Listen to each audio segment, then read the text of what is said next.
وما من دابۃ فی الارض، اور نہیں ہے زمین میں چلنے پھرنے والا کوئی جاندار، الا علی اللہ رزقها، ہاں مگر یہ کہ اللہ تعالی کے ذمے ہے اس کا رزق، وَيَعْلَمُ مُسْتَقَرَّهَا، اور اللہ تعالی جانتا ہے اس کے رہنے کی جگہ کو۔ وہ کوئی بھی مخلوق ہے، زمین کی گہرائیوں میں کسی سوراخ میں کوئی رہنے والی مخلوق ہے یا سمندر کی گہرائیوں میں رہنے والی کوئی مخلوق ہے، تمام کے مساکن سے اللہ تعالی واقف ہے۔ وَمُسْتَوْدَعَهَا، اور اسی کے علم میں ہے الٹیمیٹلی ان کے سونپنے کا مقام، یعنی جب مر کر انسان نے کہاں پہنچنا ہے وہ اللہ کے علم میں ہے۔ کسی نے ایئر کریش میں مرنا ہے، کسی کو زمین میں قبر ملنی ہے، کسی نے مچھلی کے پیٹ میں جانا ہے اور کسی نے شیر کے پیٹ میں جانا ہے۔ یہ اللہ تعالیٰ کو پتا ہے کہ کسی شخص کا دنیا سے ایگزٹ کس طرح ہونا ہے، کوئی شخص نہیں دوسرے کو ڈیفائن کر سکتا، یہ اللہ کے ساتھ خاص ہے۔ کل فی کتاب مبین، اور اس سے حیران کن بات یہ ہے کہ ہر شے اللہ تعالیٰ نے ایک کھلی کتاب یعنی لوح محفوظ میں پہلے ہی لکھ لی ہوئی ہے، اتنا کامل علم ہے۔ اور اس کا کلائمیکس جو ہے وہ سورۃ الانعام کی آیت نمبر 59 ہے، وہ انشاءاللہ میں اگلی دفعہ ڈسکس کروں گا، کہ اللہ تعالیٰ فرماتا ہے خشکی ہو یا تری ہو، جہاں کہیں بھی کوئی درخت موجود ہو، چاہے سمندروں میں درخت ہو یا خشکیوں پر، اس کا کوئی پتا نہیں وہ گرتا مگر ہمارے علم سے، اور زمین کی گہرائیوں میں کوئی دانہ نہیں پھوٹتا مگر ہمارے علم سے، اور ہمارا علم اتنا کامل ہے کہ ہم نے یہ ساری چیزیں اپنے ڈیوائن وزڈم سے پہلے ہی لوح محفوظ میں لکھ لی ہیں۔ وَهُوَ الَّذِي خَلَقَ السَّمَاوَاتِ وَالْأَرْضِ، اور وہی اللہ ہے جس نے آسمانوں اور زمین کو پیدا کیا، فی ستۃ ایام، 6 دنوں کے اندر۔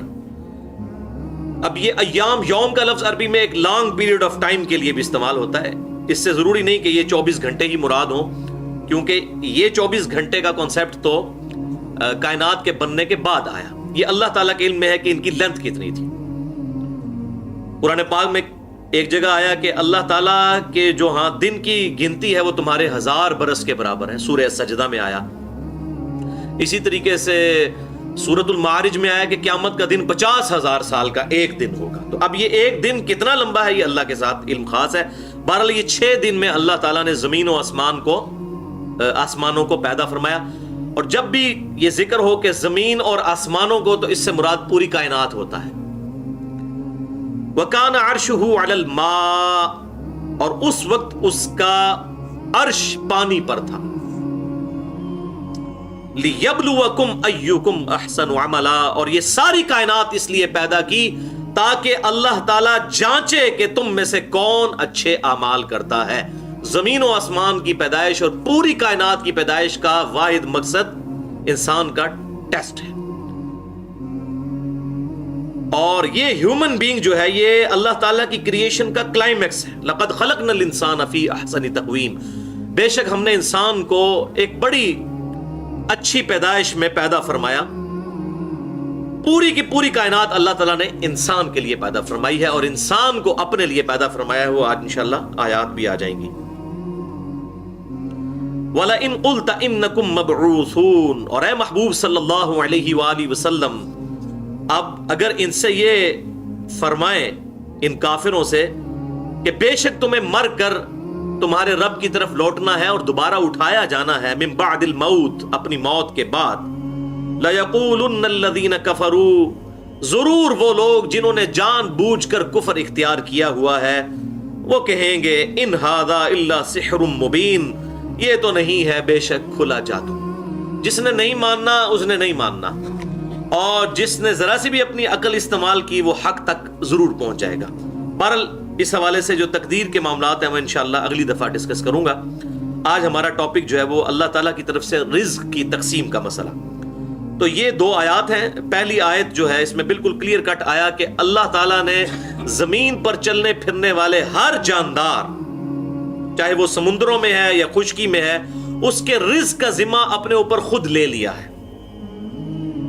تو اسی آیت کے کانٹیکسٹ میں انشاءاللہ اگلے کراس ریفرنسز 18 ڈسکس ہوں گے۔